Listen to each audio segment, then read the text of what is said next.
for this session. Gotcha. Perfect. So, okay.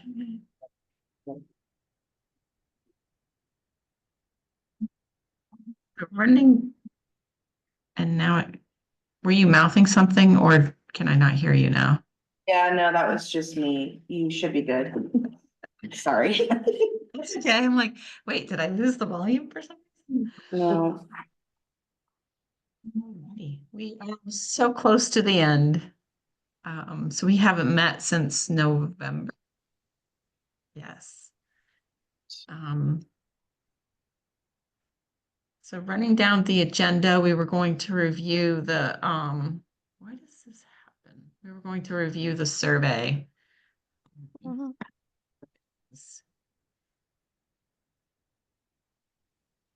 12 responses, which isn't bad.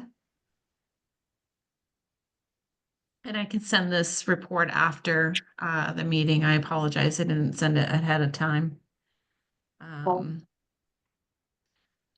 So it talks about how long you've lived in Grafton. Everybody that responded to the survey owns in the town. Looks like a majority of the people that responded have experienced a disaster in the town. And can you see this all right? Would you like me to blow it up a little bit? I think it's good. Yeah, it's good. And then scrolling down, if yes, which type of disasters have you experienced? And it looks like flooding and winter storms and ice storms are the top 3, going down into windstorms and severe storms. Sounds familiar. Top 3 that people are most concerned about, obviously flooding. And then it's a tie between windstorm, invasive species, and drought. And then, well, actually drought, winter storm, and ice storm. So that's interesting. Drought is not on the current list. So that's something to think about if the town wants to add that or have a discussion about it. And then the top 3 least is dam failure, earthquake, major transportation incident, and landslide or rock slide. Is your home at risk for any of these disasters? Windstorm, and it looks like there's quite a few. So severe thunderstorm, winter storm, ice storm, forest fire. It's interesting. And then drought, extreme heat, flooding, which is interesting. Major hailstorm, extreme cold.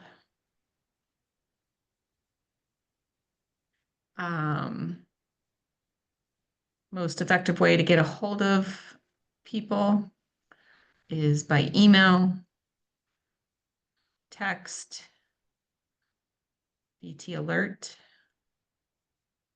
and then a tie for last between town website, mail, and phone. And those are all the different ways that people like to get information. And then what actions have you taken to reduce the risk to you or your residents? Small installed smoke detectors, purchase homeowners, renters insurance, carbon monoxide, purchase fire extinguishers, install the generator, family plan, 3-day supply. It's pretty good. Which of the following mitigation project types do you believe the local government agencies should focus on to reduce disruption of service and strengthen the community? So this never prints out very well. It's replace inadequate or vulnerable bridges and culverts, work on improving the damage resistance of utilities, electricity communications, water, wastewater facilities, and then retrofit infrastructure, for example, elevating roadways and improving drainage systems, which the town is already doing all of those. And then inform property owners of ways they can mitigate damage to their properties. And that's an item that's been identified as a potential action item. And then strengthen codes, ordinances, and plans to require higher hazard risk mitigation management standards, which is in the actions.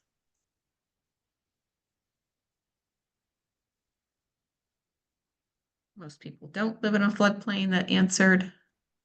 One person that answered did. Do flood insurance.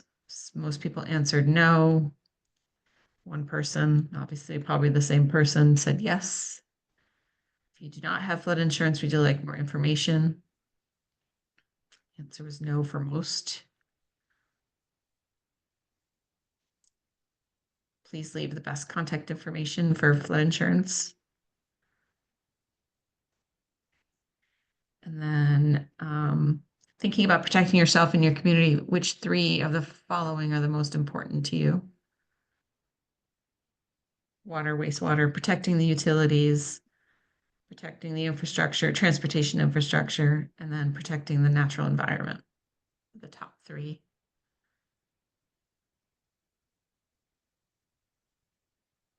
Least is protecting private property, protecting historical cultural landmarks, and then promoting cooperation among public agencies. And then comments. Install the battery for electric backup. We should revisit creating floodplains along the rivers that run through the town and have now regularly flooded. Institute zoning to prevent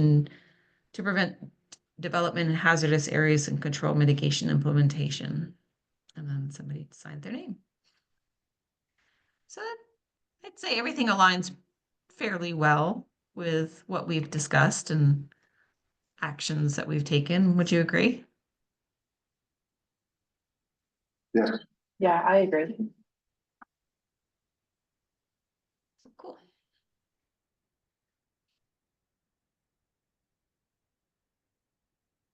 So next item is to continue identifying actions and then putting them in the correct areas on the spreadsheet. And then rating them and applying cost information. So I believe I had sent this out. Is that correct?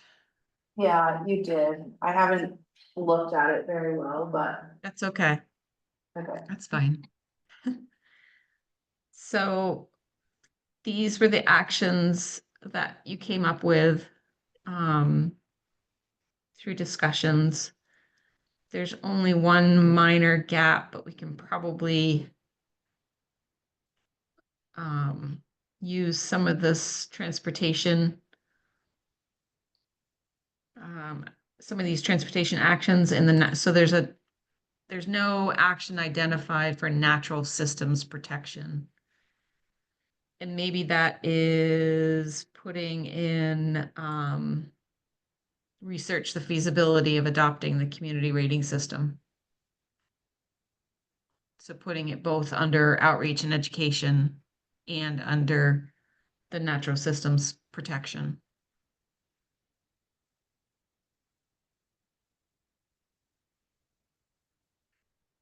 Do you think that makes sense? Okay, so you're saying list it under outreach and education as well as implementation? So putting, let's see, you probably can't see this very well. So putting the CRS, the community rating system, under both education and outreach and under natural systems. I don't know much about that CRS program at all, but The community rating system applies to the National Flood Insurance Program and creating stricter guidelines. okay, so then I think it would make sense to have it there too. Yeah. Okay, Bill agrees.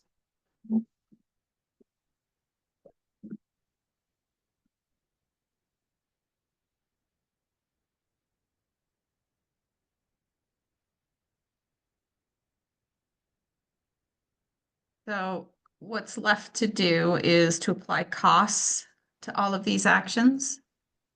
And it just has to be a range. And so typically, a number one is less than 50,000. A number two is 50,000 to 100,000, and then a three is more than 100,000. And I don't know if you want to adjust that because the cost of everything seems to be over $100,000 these days.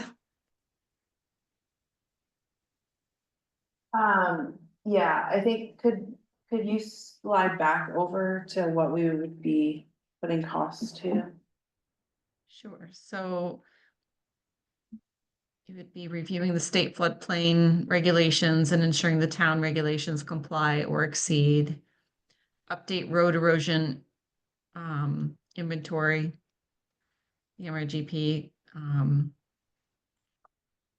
I had a question mark on this. The culvert inventories, is that going to be updated in the next 5 years, or at least is that maintained, or is that going to be? It is maintained. I don't remember the last time there was a town-wide culvert inventory. The culvert inventory is done fairly often, and I don't know, I don't know the exact date. But there hasn't. And I don't know if it's been kept up by the highway department as we have replaced them during damages. I know Danny did. I don't know if they have been kept up to date. Well, they tell me and then I update it. Oh, So okay. it has been up to Okay. date. I just didn't know if like MRGP, I know Wyndham Regional came and did a whole townwide. I didn't know if they have done that for culverts. They haven't done that in quite a while. Okay. I don't know, probably 2018 or 19 is the last time that they did that. I'm not sure of that. It would be it would be dated on the plan. Yeah.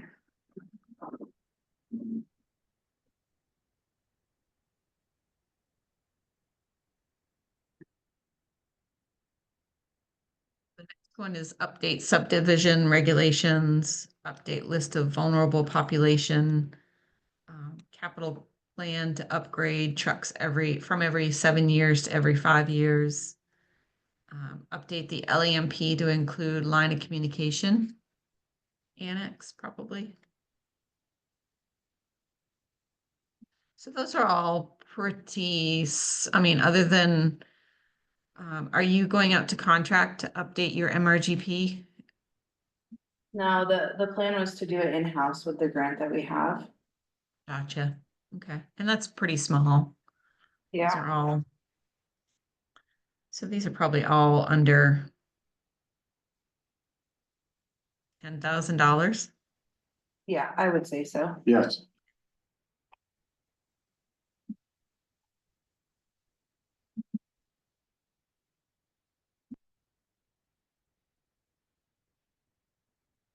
Protect power lines and roads by inspecting and removing hazardous trees and road right away.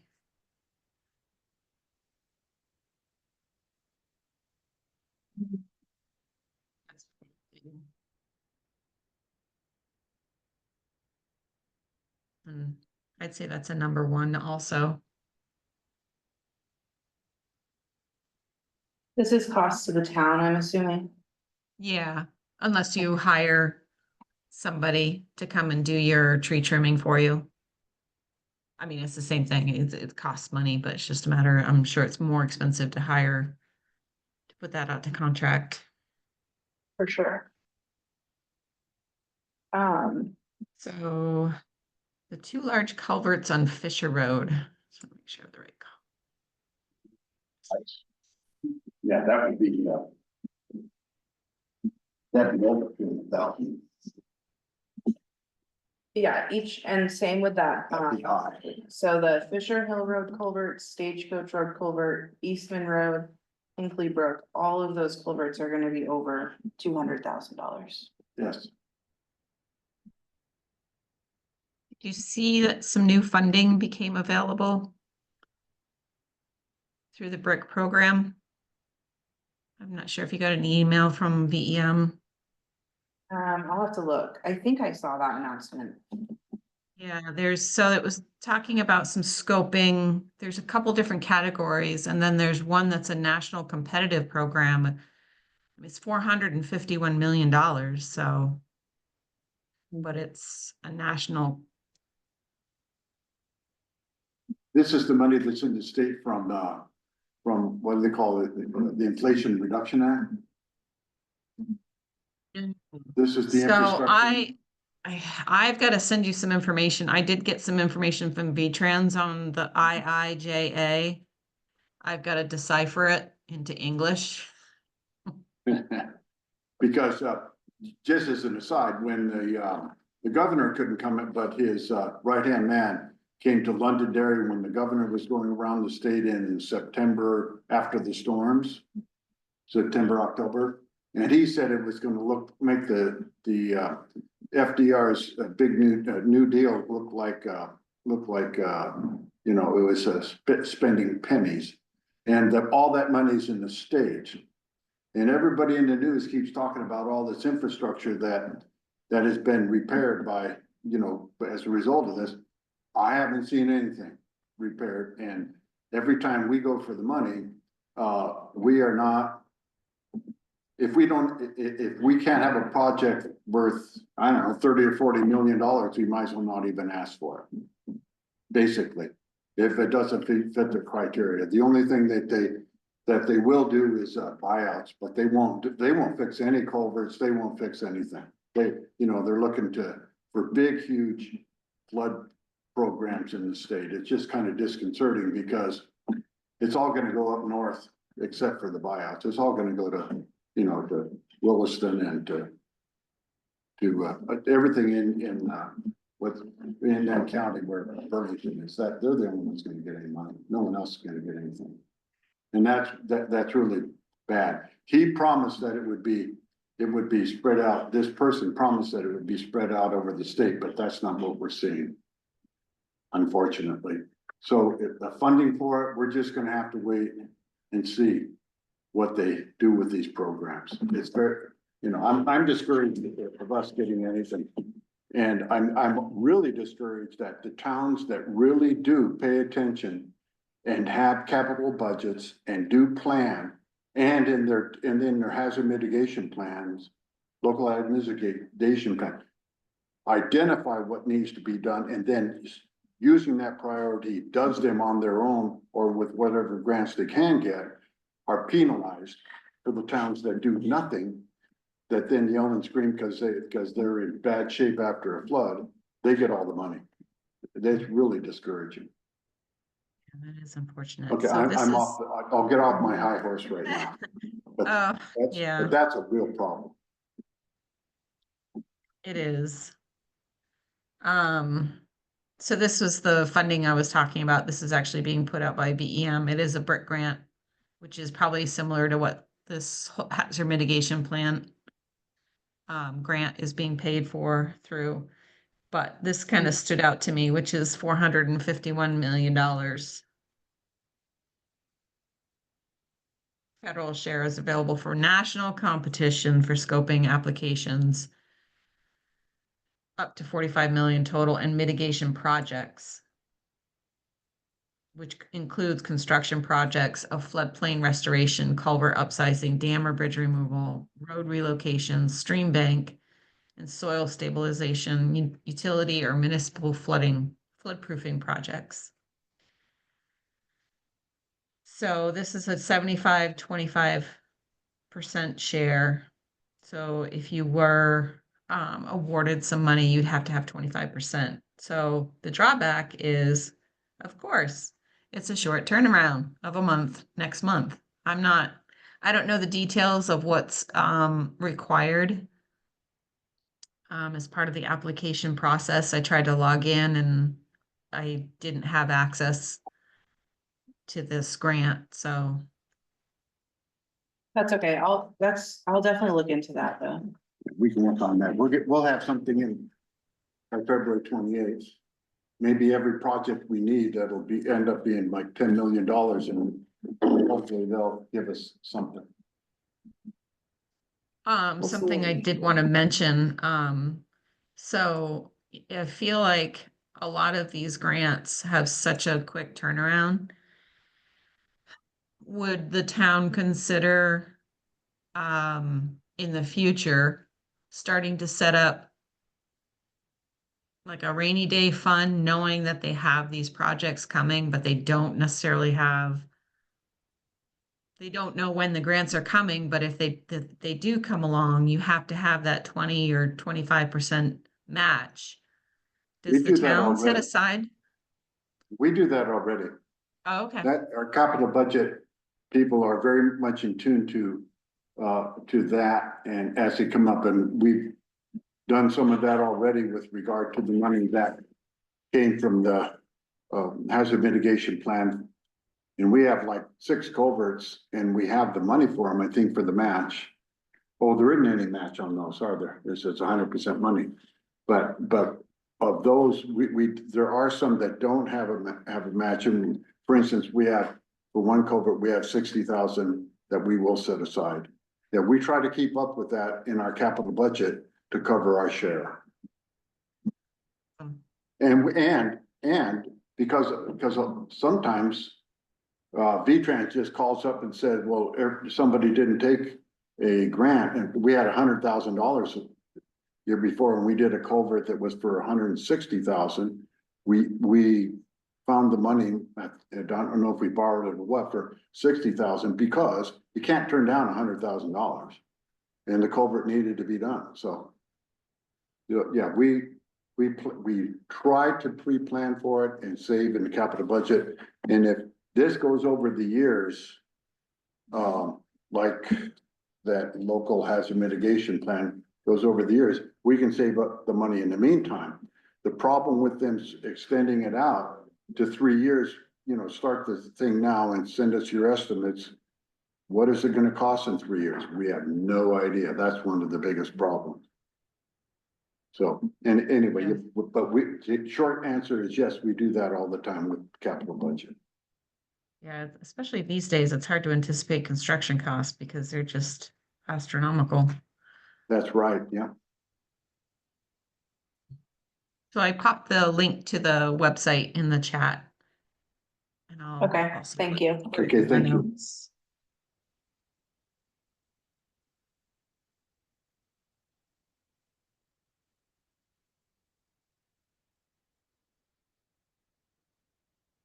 Do we know anything about this the power company installing a redundancy 3-phase?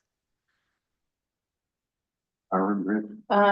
Yeah, I do know that they're working on a project of, I guess I don't know the term of it, but they're installing new line on Route 121 East, starting like right away. And is that power coming from Westminster? Yes. It is. Okay, Our company's doing that, and with regard to the next one on the batteries, we have been really supportive of Green Mountain Power's program in the town. And they did it initially by those areas of the town that had the most power failures. And a good number of those people now have batteries in their houses, which is part of their program, so that their idea is that those batteries can be called on not only for the house they're in, but for the whole grid as far as Grafton goes. So, and we've supported that a lot, and that has been a good program. I know 2 people personally that have the big batteries in there, and I know a lot. I have heard of a lot more. I don't yeah, keep there's, that information, but it's just people that I know. Fire station has big ones. yeah, I'd say a lot of people participated in that program. Back to the power lines. Do we have to set a price for that? I would imagine it's over 200,000. I can probably reach out to, I have a contact at Green Mountain Power. Okay, They may not divulge that information, but I can always ask, and So, and get like timelines. Okay. So the battery banks, is that an ongoing program with GMP? Oh, that, Or is that you come and know, pass? Tina Smith have been really good about the people calling, but I think they had a cutoff.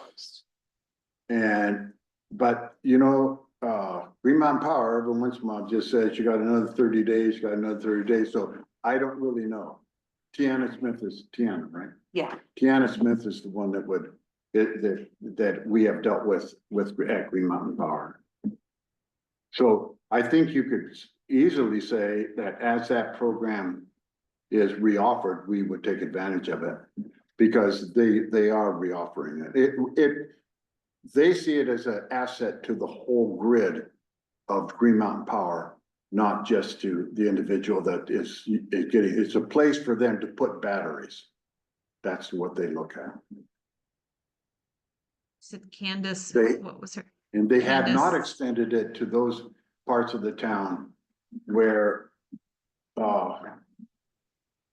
where they haven't had the number of outages that they used for their baseline, and I don't remember what it was. So many a year is what they look at.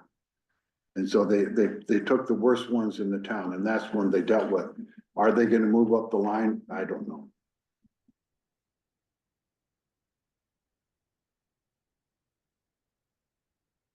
And is that, does GMP provide the bank no cost, or is there a cost share with that?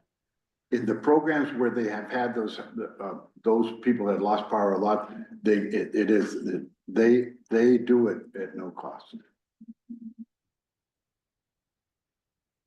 I thought there was a fee per month, I think there is, it's like a monthly fee. Yeah. Well, I'm Well, not it might be different for the ones that are in like the critical. It might, area. yeah, it might be, yeah. I think it is different for the ones that are in the critical area. I don't think they pay anything. And I think then, but you can join the program in a less critical area, it might cost. I'm pretty sure that's what it is. It's like a- Yeah, people I know didn't pay a or thing. something. And then they also have a program where you can attach it to solar, but that's a whole different thing. They also sponsor that.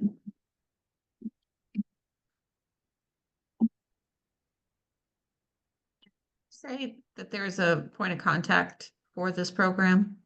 Yeah, Tiana, Tiana Smith. And I put her email and phone number in the chat. Yeah.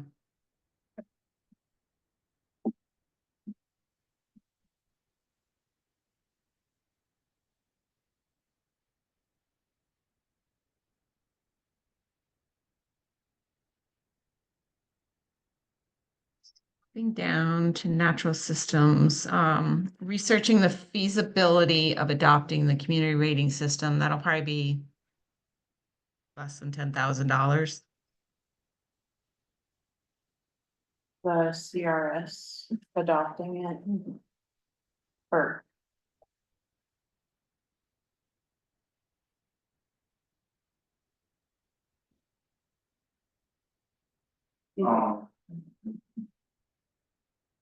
that would be very little expense. I mean, I just have to do it. I have to find somebody or I just have to do it. It is very little expense. It'd be volunteer, you know, the cost of running the copier or using the copy machine, that'd be about it. So if those are your breakdowns, that would be under 100,000. That'd be very low. Ten.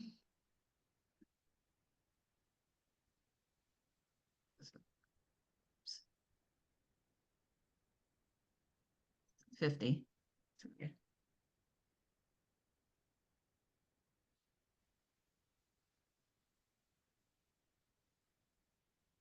And when it was last updated, Hmm. when it was last updated? Yeah. Okay.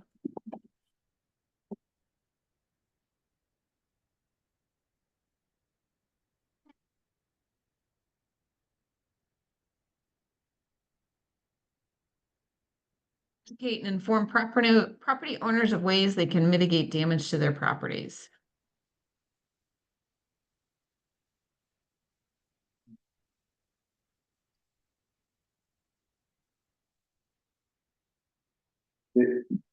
I'm thinking that basically that would be, and I'm up for discussion, is, through our local newspaper and the outreach that would be done within the community of within the flood program. To talk to them about the way mitigation can be used and what it means to them. And we don't have any cost for right now for running anything in our local newspaper, which reaches everybody in town.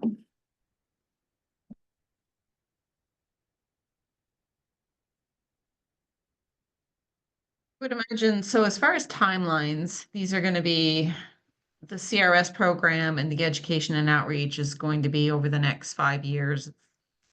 Would you agree to that? I'm hoping to do it sooner, but that, you give me plenty of time, that's great.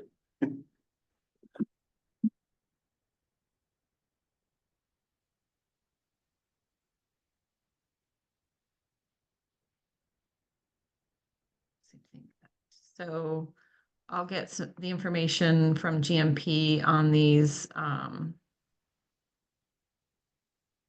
backup batteries and then the 3-phase line.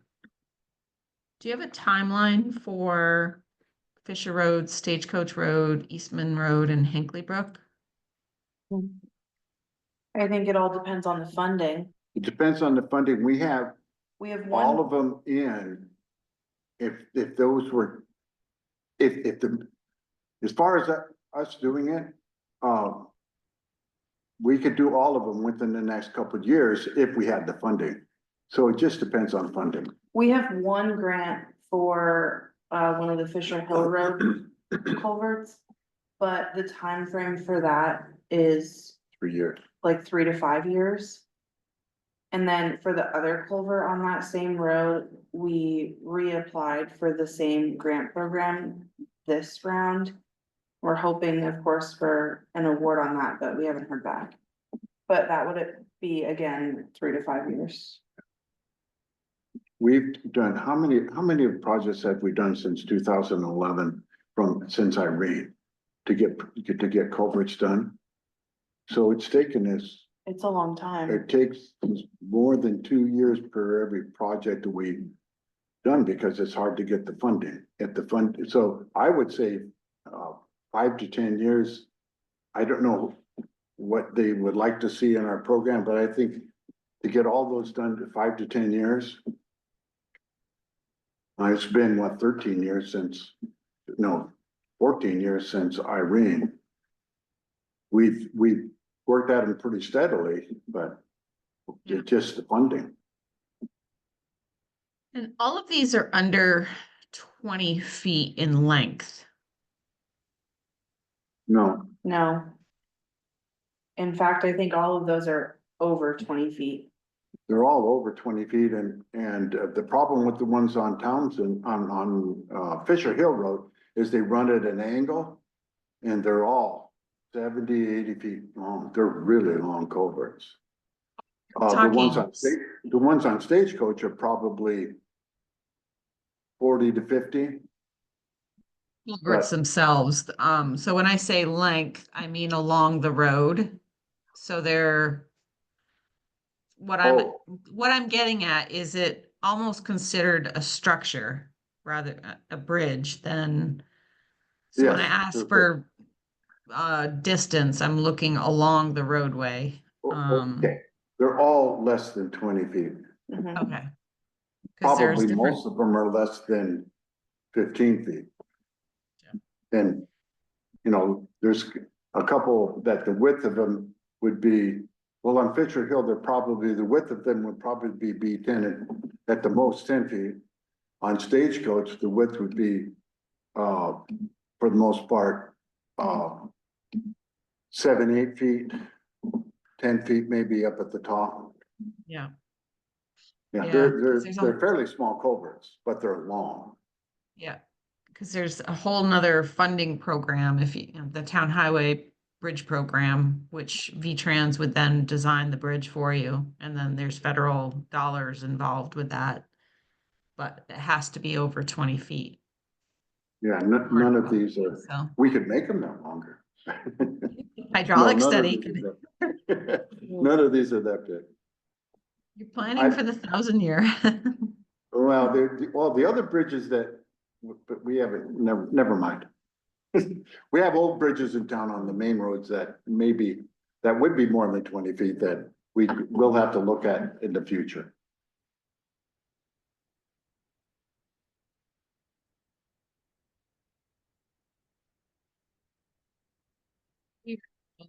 Within the right of way is an ongoing summer work. Yeah, Is that correct? yeah, Yes. I mean, the highway crew was doing that like last week, so, yeah, they're actively working on it.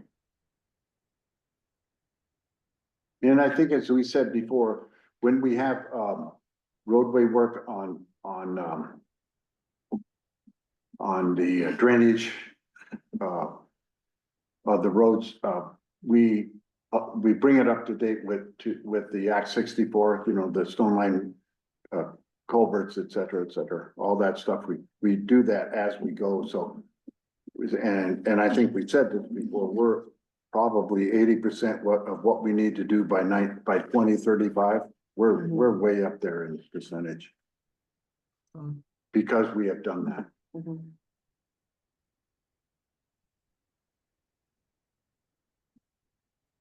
So the LEMP, including the line of communication, do you think you'll have that done by next year's update, or do you? Oh, yeah. Yeah, Oh, yeah.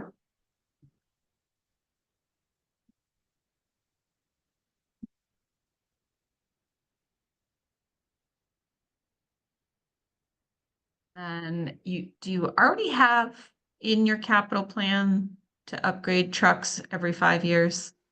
yes, Okay, but was that, let's check to see if that was in the past plan. I think the past plan probably said every 7 years. Yeah, Because the change was done within the last year. they have just recently, within the last year, changed that to every 5 years. Okay.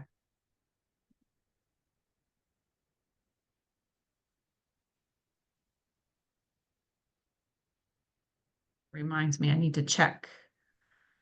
I gotta open this up before I forget about it. Past actions. That's one thing we need to talk about.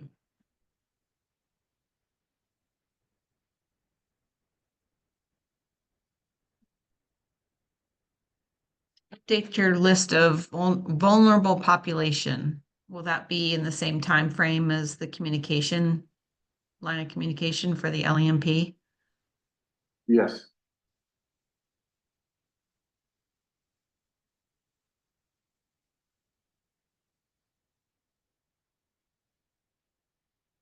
And then update subdivision regulation.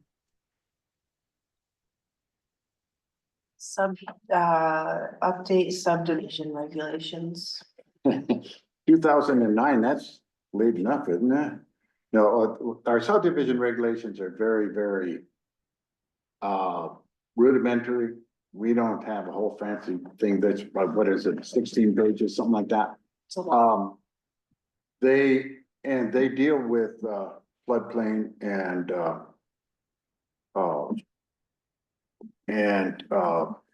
the environmental and preservation of the forest and preservation of open space. They probably should be updated, but I don't know when the planning commission would like to get at that, but I administer them and they don't go into such detail that they would need to be updated a whole heck of a lot. Unless somebody wanted to have more detail with regard to the environment, but they're really good with it.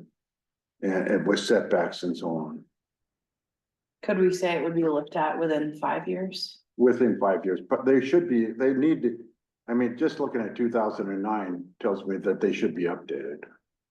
Well, it's interesting. The title of the file that I received says 2018 revisions.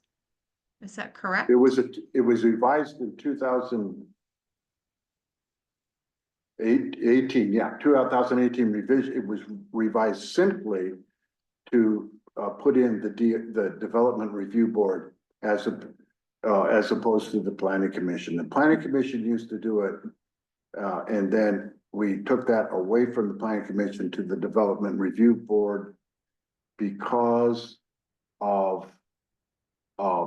the ability to do that and to be more specific with the job of the Planning Commission, so they didn't have to take time out for hearings on development, but they could spend their time on planning.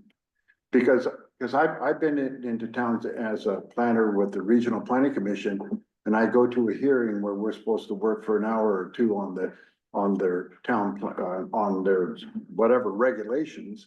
And I get there, they spend an hour and a half on a hearing, and I don't have any time to work on what I got there, and I sit there and do nothing for an hour and a half. And because of that, there isn't any reason why the Planning Commission should be having hearings anyway when you can have the DRB. And so that's why we did it. And that's all that was changed in those regulations at that time, to make the hearing board the DRB instead of the Planning Commission. Do you think it could change based on the new state plane regulations that have come out? That could be, and I have to tell you that I'm about ready to retire, and I haven't spent a whole hell of a lot of time on the new regulations, but I hear about them all the time, especially the I know. Act 50. Anyway, yeah, the Planning Commission should be looking at those and what our regulations look like. Yeah, they need to look at that. I've heard the nightmares, but I haven't read them. It's on my list of things to do. Yeah. Um,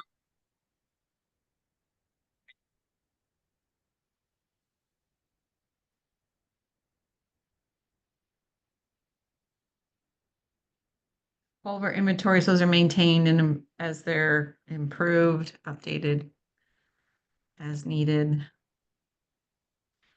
Update the road erosion inventory. What's the deadline on that? That has to be done by the end of this year? I think so. I think we have to do it, yeah, within this year. At least I planned to do it this year, so.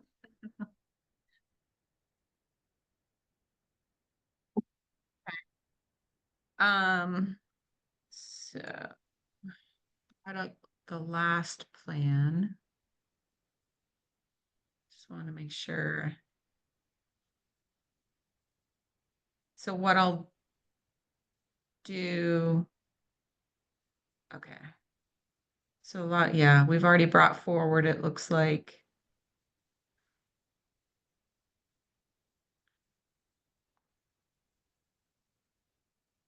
A lot of those.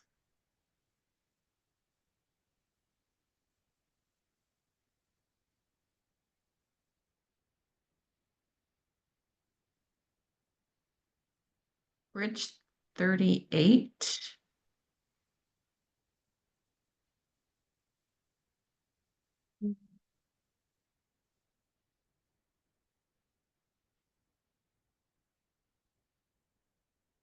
That's the Cabell Road Bridge.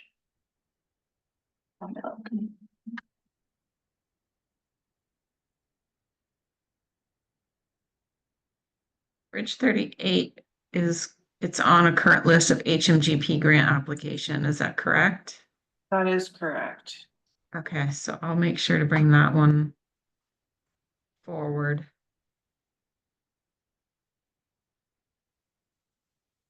Okay. So I still need to bring those forward. From the old plan, so it's on my list of things to do.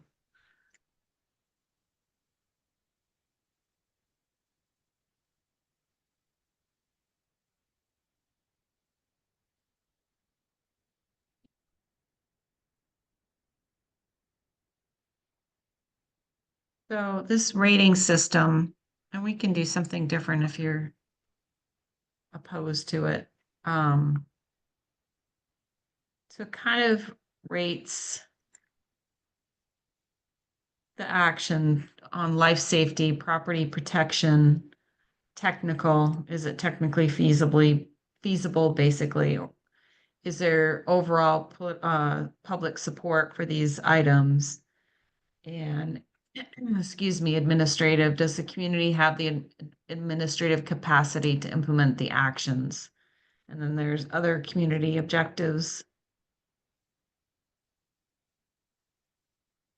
So most of these, it's either a 1 or a -1, highly effective or feasible, sorry, a 1, a 0, or a -1, highly effective and feasible, neutral or ineffective or not feasible. I need to come up with a different way of doing this, I think. I don't like this method because why would you put an action on there if you really aren't going to implement it, right? So maybe I can come up with something different because I really don't like that.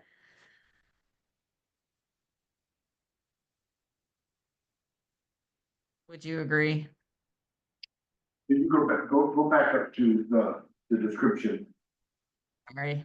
Yeah, there Can you read- go. Now, are we supposed to rank each of these No, or just overall? we're supposed to rank each action item with each of those questions, right?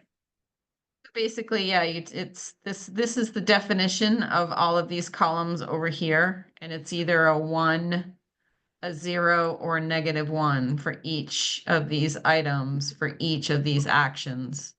Okay, please go back with the list for a second. I mean, But I don't necessarily agree with this method. I want to, Okay. Could you scoot back over to the list again? sure. Thank you. Yeah.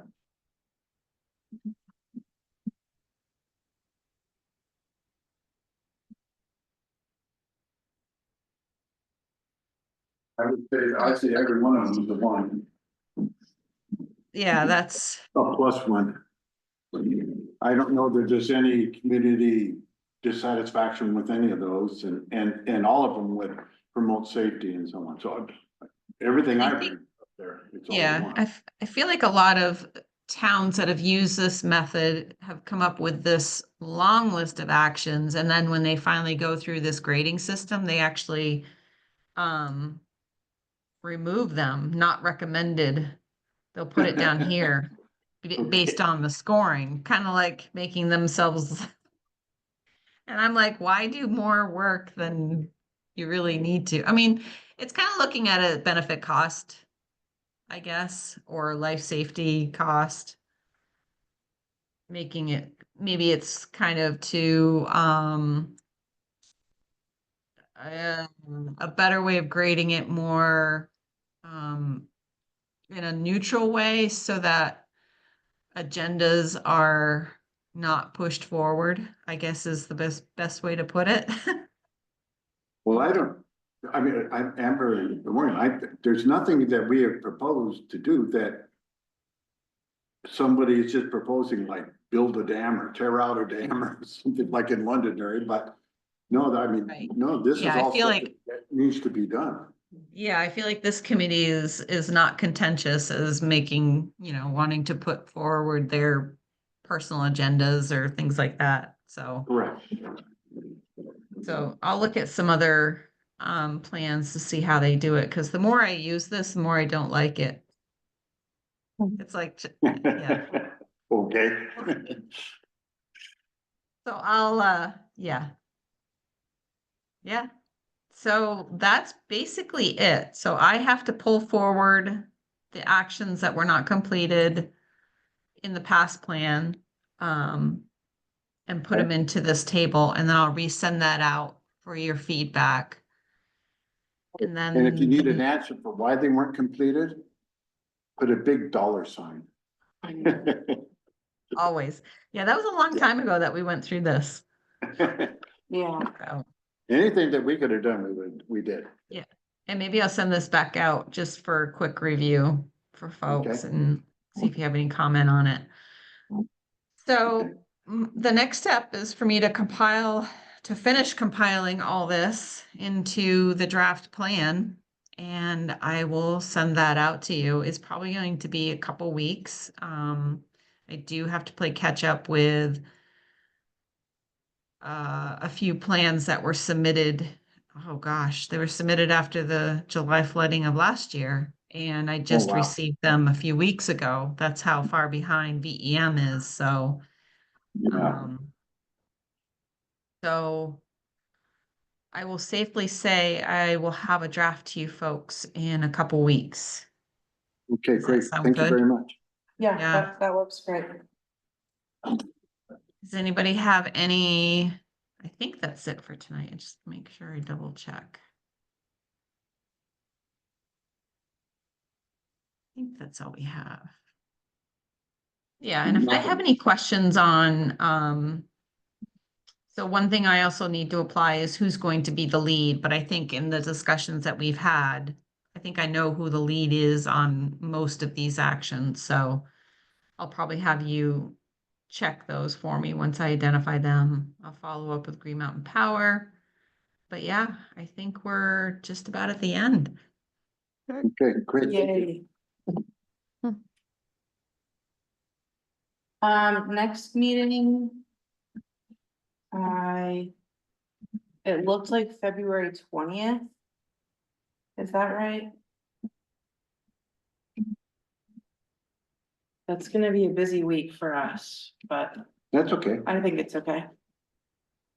Do we want to set that time aside to kind of do a review of the draft prior to sending it? Is that what you'd like to do? Yeah, if that makes sense with your timeline. Yeah, and if it's too much to do that week, that's fine. You can just review it on your own if that works. Okay. But we can We set have other aside things that. going on, but that's okay. No, I think it's important that we We review it get as a it, group. let's keep it going. The 20th is good. Sounds good. So I just want to double check.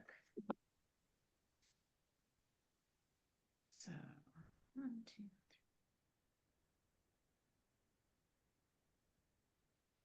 2. Okay, Did you say the 20th or the 27th? So the 20th. Yeah, that works. Okay.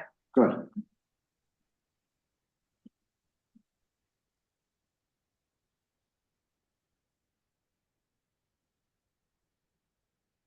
4 p.m. Yeah, that works for us. Yeah.